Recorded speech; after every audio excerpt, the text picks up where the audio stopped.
ருசிக பரலோக சுவையின்ப இயேசுவே என் வாழ்வின் திவ்யமிர்தமே இன்னும் இன்னும் வேண்டும் என்று கெஞ்சுதே உள்ளமே உன் நினைவாக இதயம் ஏங்குதே வல்லாய். A very good evening to all of you. We welcome all the viewers and subscribers of Milky TV and especially viewers of Pen, Mic and Swords, a book review program which we have been doing for the last 16 episodes. God has been very gracious to us that we were able to complete the review of 16 books with 16 presenters. And the book review is really, really very important in today's world because nowadays we are living a very fast-paced life where we have our secular jobs, we might be in ministry, but we don't even have time to read books. So programs like this will help us to understand what kind of good books are available in the market, and especially in Indian market, and which can be useful for us in spiritually also, and even in secular books also we can go for n number of books. So with that thing in mind, this book review program has been conducted. So today the book which we are going to review is Tribal Challenge and the Church Response. Problems of the Tribals and the Possible Response from the Church by SD Ponraj. And this book is going to be presented by Sir Dr. Raja Gerald. Sir has finished his PhD from Madras Christian College and then theology from Senate of Serampore. He is also a member and leader and facilitator in various ministries like Aga and Gideons. He is attached to Anglican Communion of Church in South India and is doing various ministries for God, and in a secular job is an assistant professor in one of the educational institution in Chennai. So we are really happy that Sir has taken his time from his busy schedule and come to our program to give this book review to us. We welcome you, sir, and hope the book would be very useful for many of us who are in ministry. So India is a country, but there are different types of people of different ethnicities, different race, different culture, different languages. Some of us might be living in cities, some of us might be in remote villages, but tribal people are that kind of people where still many people are living like that, where they are unreached. So, if you want to do ministry among the tribal people, what kind of things that people are facing, and as a minister working among the tribal people, what we need to do, I think this book would be really very useful. So, without wasting any time, I would like to turn the podium to Raja sir to give his review. Sir, please. Thank you for your introduction and welcome. First, I thank God for giving me this opportunity to share a few things, few thoughts, what comes to my mind with my practical experience. I would like to share. Same time, I'll make it very short. This topic, when you go through this book, tribal challenges and the church response, it's a many number of chapters are added, included in this book.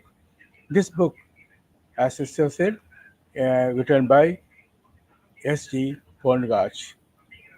First, I would like to say something about SD Ponraj, the author of the book. He is basically he's an evangelist, he's a pastor, and he's a social activist, everything. And he started his career in the state of Gujarat, Rajasthan, Bihar, and some parts of Jharkhand and Odisha also. And currently, he is a pastor. He is having his own church in the Jharkhand state and staying in Ranchi. And many things about the pastor you can go through in the net and you can find out. Coming to this topic, I have chosen this topic because I had some years of experience serving in the tribal background, especially in the northern India, almost in many of the states in northern India. When you talk about the tribal people in India, India has the largest tribal population in the world. There are 580 different tribes in India with a population of about 104 million people, which constitutes about 8.6% of the country's total population. Some are still rather primitive, while others are more developed, and a few are well developed and modernized. Each tribe has its own distinctive culture, language, lifestyle, and a way of living. in different states. Each of them also have their own problems due to their socio-economic situation and their own religious and also cultural experience. In the past 300 years of Protestant mission work in India, the Indian Church responded to various challenges of the people, especially people living in the tribal areas in different parts of the nation. At present, the challenges are numerous and difficult, and the Church should continue its response, if necessary, to a greater measure and a holistic mission. This is how they have to take into consideration for the well-developed nation, especially among the tribal background. Conviction for writing this book, the author says different different parts he has divided into this book.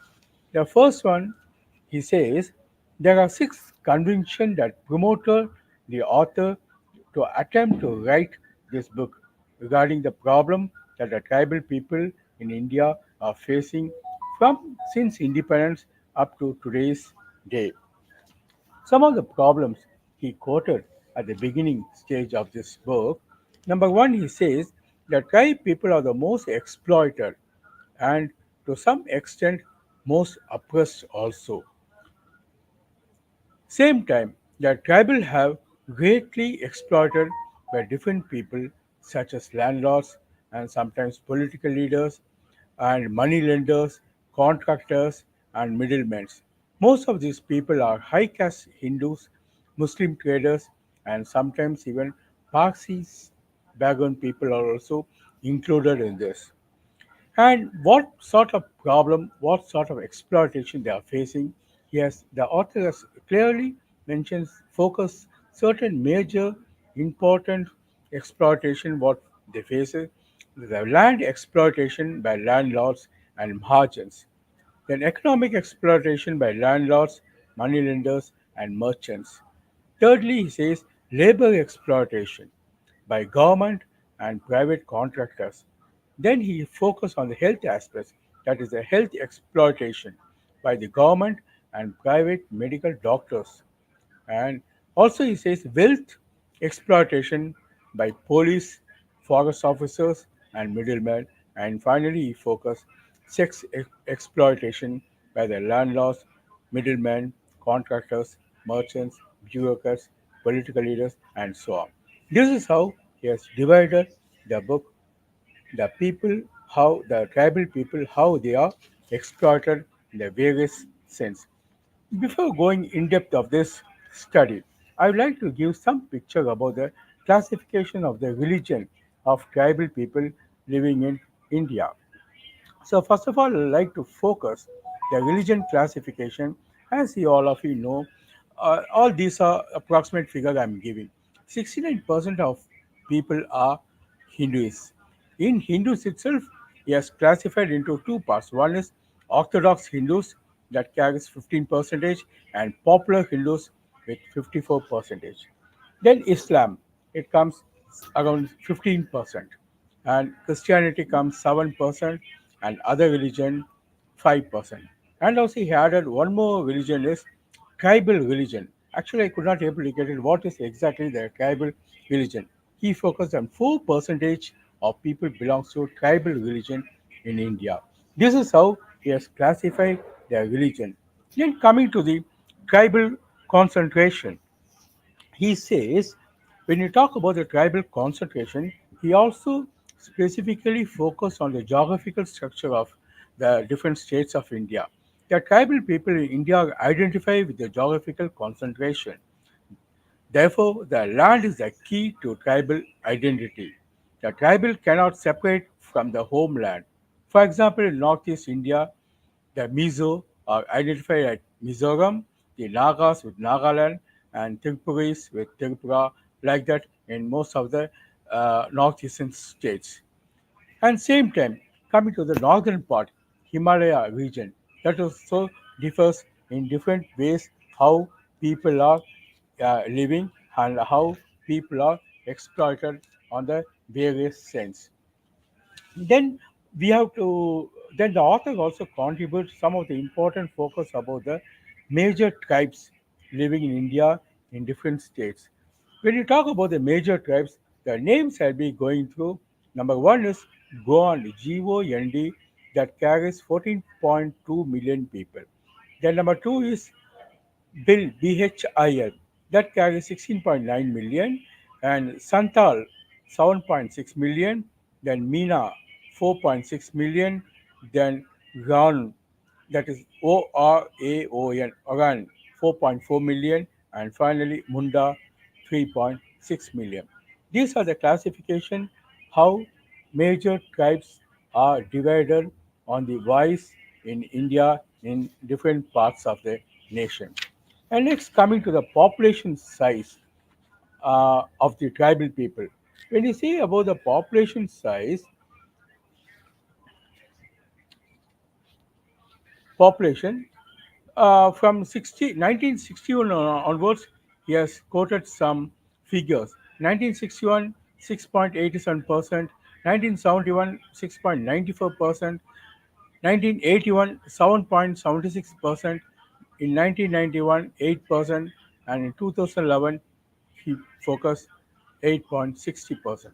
From this, we can easily understand the percentage of tribal also increasing in one way or the other on different aspects. Coming to the language of the tribal people. Language, all of you know, many of the people they use their own language. Actually, we don't know the exact number how many languages are there in the tribes. In some languages, they have both written part and speaking part, and some languages they have only speaking. There is no written part in some tribal languages. So tribal in India have their own unique languages and distance. Many of them are unwritten, but still they remain in the heart language and the mother tongue. Though many of the tribal people understand the local state language which they use for trade purpose, they still communicate within their own group of people or the mother tongue as per their wish. Other different tribes live close by it and they do not speak the same language. For example, various tribes of Naga speaks distinct languages. There are more than 500 such tribal languages and dialect. 45 of these languages are spoken by more than 50,000 people across India. And same time, in my own experience, when I went to Jharkhand state, I happened to meet some of the Santalis people, and they are from the Dumka district from the Jharkhand state. Lively speaking, I had an opportunity to have speak to them and talk about the various culture, how they live, and who is the god, and many other things. When I shared, they can able to say something about what is the reality happening in their own place. In one sentence, they say, "We are without freedom." That's the word they focus. We are without freedom. So this word itself focus everything covers the living condition of the living condition. Also, they focus there is no proper water facilities to drink. They have shown me, they have taken me to one place, one big lake was there. In that lake only they have to take water either in pot or some other vessels. On the one side, people are taking water for drinking and cooking purpose. On the other side of the lake, I saw cows, buffaloes, and other animals are fetching water. This is the situation I have seen lively some 15 years before in my with my with my friends. I went there for study purpose through my church. Many missionaries have approached there. Many missionaries stepped into the village and they can do something better for certain type of people, certain kind of people only, but not all the people because same time uh, it is not fulfilled for all the people to get benefits. Coming to the tribal religion, when you talk about the tribal religions, most of the tribals in India have their own religion. It is a part of the tribal life and is identified with the tribal names such as Kukna religion, Santali religion, and many more are there. And here, most of the languages on religion base comes under Hinduism only, and not other languages which is left aside. When you talk about the religion in depth, there are so many religion among themselves they have. The Bilgrama, BHIL, Bilgrama is one part of people. They live in Chota Nagpur, the state of Maharashtra. Then Bhakti Grama, they living in the Bengali. Like this, I happen to read many tribal languages scattered all over India in different parts of the state, especially in the northern India. Coming to the tribal uh, Hindu caste system. In Hindu caste system itself, there's lots of differentiations are there. Most of the differentiations are not acceptable by the same people. The culture, the way of living, everything differs. Each tribe in India has a unique culture, distinctness. Their distinctness is primarily due to the geographical isolation. Many of them live in the very isolated place where no communication and no people coming and reaching to the place. Such kind of places also there people used to live. So in this case, tribal people live in silence. That's what I can able to say. Coming to the tribal challenges, lots of challenges they have from a study, from a own study. Also, the same thing I've seen in this book also what Dr. SD Ponraj has written. When you talk about the challenges, tribal have enemies within and without, while the social oppression and economic exploitation come from enemies outside the tribal society. And this is how they are facing different sorts of violence and addiction also happening in their own places. Therefore, the people have different challenges that are come across in this book. And my own sense also, the challenges are differ from one part of tribal people to the other parts of the tribal people in in various states. So challenges are not one or two. It got many challenges and relates with the oppression and exploitation. Here we have to see how church is the agent of social justice. How church is the agent of social justice. In this part, I can able to say what I have seen, what I have read from this book. How church has been responded to the tribal challenges. Many measures, many causes are there for them to lift up in their life. But at the same time, many things are failing for the Christian people who has gone as a missionary from India and also from abroad. So here I would like to challenge the people. Only one thing to Christian is they have to get awareness about the Christianity first, how people give awareness that is different. But at the same time, people must be kept awareness and everything should be kept confidential also due to the other background situation. Church response to tribal challenges. The Indian Church and Christian missions have a great successful record regarding the mission work among various states in the tribal region. But at the same time, the response of the Indian Church is the challenges of the tribal and was one of the love in action. It was a good Samaritan story repeated again and again in the life situation among the tribal groups across the country. It happens upon in some of the places in West Bengal and also Jharkhand, Bihar, and Odisha state, and also including Northeast India also. The church response to the tribal challenges certain points have been mentioned by the author. One by through educational institution, number two by making tri- tribal lit- tribal education into literary languages through socio-economic development programs by bridging peace and love among the tribes by carrying the physical needs, by enriching the tribe culture, and finally by preaching the gospel. These are the church response to the tribal challenges that has been mentioned. And finally, before closing, two things I would like to focus from the author's view. Number one is how tribal are challenged at the present stage, and the next one is how the church responds as of present situation. First one, I like to focus on the tribal challenge.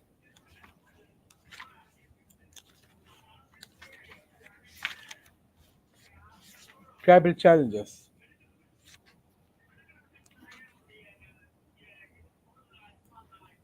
Number one, by prayer and looking into the God for his wisdom and guidelines and help. Number two, by teaching God's word in terms of discipleship and leadership in the churches. Number three, by creating awareness of different issues and challenges that Christians face. Number four, by mobilizing God people to raise their voice and take a stand for justice and righteousness. And number five, last, church and mission should take a united stand and support the Christians who are persecuted by militants like different categories. And finally, before closing, I like to say few things about the church response. Number one, the authors focus on different categories, but I'm focusing only the title of the what all response the church response should be. Number one is need for in-depth study. Number two, special study and training should be given for tribal workers. Thirdly, gospel must be communicated in the tribal languages. Number four, tribal cuisine should be kept fully integrated in their own community. Next, number five, importance should be given for rapid indigenization of the tribal church. Number six, gospel should be presented in the context of holistic mission. Next, number seven, the church in India should be identified with the tribal in the socio-economic and political struggle. Next, number eight, tribal Christians to be sent as missionaries to non-tribal area. Number nine, the service of the lay people should be used to its maximum level. Number nine, there must be an urgency in tribal evangelism. And finally, pray and claim the Lord's promise. With this, I conclude my presentation from the book What I Chose. Thank you, all of you. Thank you, sir. Thank you so much. So the book which you brought today, it's really a very much needed book. So I remember some 15 to 20 years back in Kodaikanal, in the hilly areas, there are many tribals from Tamil Nadu. So our church used to minister in a particular area, and that place was called Palangi Kombe. So from the plains to reach that mountain, it was so difficult. The roads were so rocky. There wouldn't be any vehicle. So people used to climb in donkeys. Many ministers who were ministering there, I still remember. At that time, I was quite a kid, but I do remember it. They used to travel so many hours, and these people, tribal people, they don't have education. In some tribal people, there was no script, as you said. They are just oral language. So it's really difficult to communicate for someone coming from a common area. And in the starting of the book, Aya did mention that the author has mentioned a thing about tribal religion. Actually, the tribal people, they identify themselves as Hindus, but Hinduism as a religion, they don't give importance to the tribal people. They are considered as untouchable. They cannot enter into the mainstream line temples, and the gods or the idols which are worshipped by the mainstream line Hindu people and the idols which are worshipped by this tribal people is entirely different. They do tell that we don't identify ourselves with that religion, but we don't have any other way out. So this is the main challenge which the tribal people face. And second, although government has many reservations for them. If we go and work among them, the people, they are not even aware what kind of benefits are available to them, and no one is there to help them to reach their goals. That is the second thing. And even if many Christians or Christian pastors or those in ministry, they go among the people and bring the kids and they give education for them till fifth standard or sixth standard or seventh standard. They give the education, and I would say that as a church, they drop them in between, and after that what happened, they again go back to their tribal way of life, and it is in the mid, they really revert back. So it's really very important that they get a good formal education till the college level, and they should also be helped to secure a better job in main society. So we need to, as a tribal community, we need to protect them, but at the same time they should get all the benefits which each and every citizen of India gets. And if we look at that way, I would really say it's not like that. And we all are aware of the thing which is happening in Manipur, and what kind of issues are going there. So as a church, it's a really a very challenging task, and we need to work many things among the tribal people. So thank you, sir. Thank you for bringing this book and made open the eyes of many those who are ministering among them. And I would say many are working among them. We should really appreciate their efforts. And if still many ministries, still many mainstream line churches, if they give a hand, we can do much better thing among them. So thank you. So we have as a panelist Joseph Essedian. So Joseph came in between. I don't know how much he was able to hear the review, but let's hear Joseph's feedback regarding the content of the book. Joseph, please. Thank you, Jemima, for inviting me for this episode, and thank you, Raja sir, for this presentation. And I'm very sorry I joined a bit late. I was caught up in something, so actually I had traveled here, so I was out of the city and then doing some work, and then I couldn't complete it. So I thought, okay, let me join in between. So yeah, sorry for that. Yeah, I could only hear the last part of it when I understood the context of sir you speaking about the ministry doing the ministry taking place in tribal village and the things that one should look up to. So yeah, and when Jemima also said about this, spoke about these things, I do also uh, I could also relate to it. Yeah, the things that she told about the ministry that has taken place in our church, there are many such examples.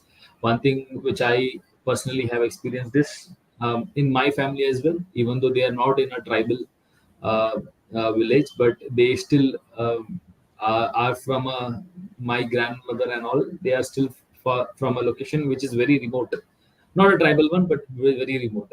So yeah, as Jamaica said, so it's like the problem which I could think of, or which I could relate from my own family, was like it will be very difficult for them to teach or to tell them about the Jesus Christ.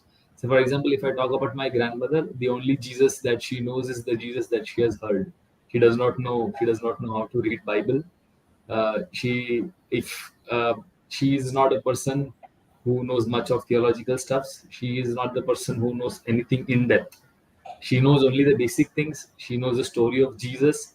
She knows what all things happened when Jesus was there doing ministry here, and then she would know about certain characters whom she has only listened in the church, or she has heard in different assemblies. So that is the only amount of knowledge that she can acquire through, considering the state that she is in, because she is illiterate. And the second important thing which I believe is, now it is very important for such a person who has understood Christ within that limited knowledge and still have faith, and then giving life to Jesus Christ the Savior, and then I'm then like partaking in, say, getting the baptism, partaking in the communion, and then being united in the fellowship. So it's like that was one of the examples which I always still think of. It's like it is not always essential for us to be always there, say, among a crowd who can understand us, but sometimes it feels that it is difficult to speak among the educated ones. But I think the ministry that has been done among tribals has its own challenges, because the way a particular thing has to be conveyed, the way gospel has to be taken to them is different, is what I have seen. Even some of my uncles are also in the ministry, and I've seen them altogether different routes that they have to take. Not a conventional method. If you call to church, they won't come. They will say that they have some work or doing Sundays. Now they are daily wage workers. You cannot force them. They leave for hand to mouth.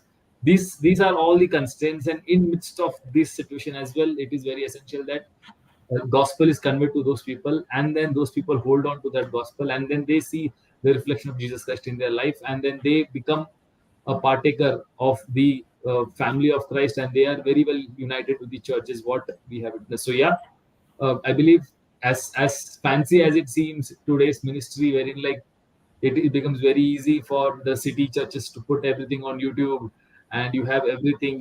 We see mega churches, we have everything, but I think the ministry that is there out there in dark, wherein no one knows, the ministry that taking place there, only God knows, and the people there knows. Apart from that, no one knows what is going there, what has happened, what has actually gone through, what the people has understood. So yeah, I think that is pretty much interesting and pretty much challenging as well. Wherein like, if God gives us a chance, probably sometimes, probably, and if we get a chance to go and interact with the people, probably I think we can also learn something from them, because the only thing I believe is the way a gospel has to be conveyed to them will be completely different as the way than the way where it can be taken to the others. So yeah, so thank you, sir, for taking this topic, and then this topic has taken me back into so much of my memories. And thank you, Jamaica, for the opportunity. Thank you, Joseph. Thank you so much. Yes, I do remember Joseph's uncle. He was an engineering graduate when he was a bachelor. And after his education, he left all his job because he got a call from God that he should go and minister in Gujarat.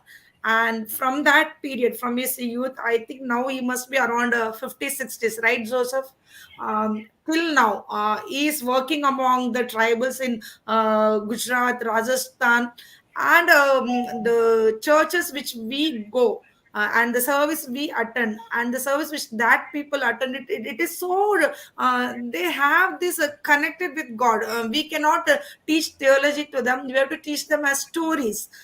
We have to show them movies, so that will be in their visual imagery, and that they can get connected. So it's really very important what we need to speak, how we need to speak to what kind of people, and if we do that, we can reach them. And there is another pastor called Pastor Nehemiah. He also started his ministry as a missionary in his youth age, and today they are really doing great things among the tribal people. So I know that throughout the world, many ministers, they are working among the tribal people. As Joseph told, we are living in cities, we have YouTube, we have social media, but they might not be having that kind of facilities. Only God and the people know the kind of ministry that has been done by them, and God will definitely reward them for the good work which they have done. So if we know some ministries which are doing among the tribal people, we need to help them in whatever way we can. It might be through prayers or giving educational sponsorship, whatever we might can do, we should do. And I think this book is really really very useful book for those ministering in tribal areas. So I think it would be available in Amazon, so we should buy and really read the content of the book, what all other points the author wants to convey to us, so that it might be useful for us and those who are ministering in tribal area. So in our book review program, a book of this type of this category has been never been reviewed. So thank you to Raja Saf for bringing this book. Please sir, stay connected with us, and whenever you get time, do bring such a different book, so that we may grow in Lord and also reach the unreached. That is the thing which God expects from us. So thank you, Joseph. Thank you for your feedback. So with this, I would like to end this program today. So next week with another book with another presenter, we will be back with us. So with this, I would like to end the program. Thank you. Have a nice day. God bless you. Thank you. Thank you, sir. Thank you.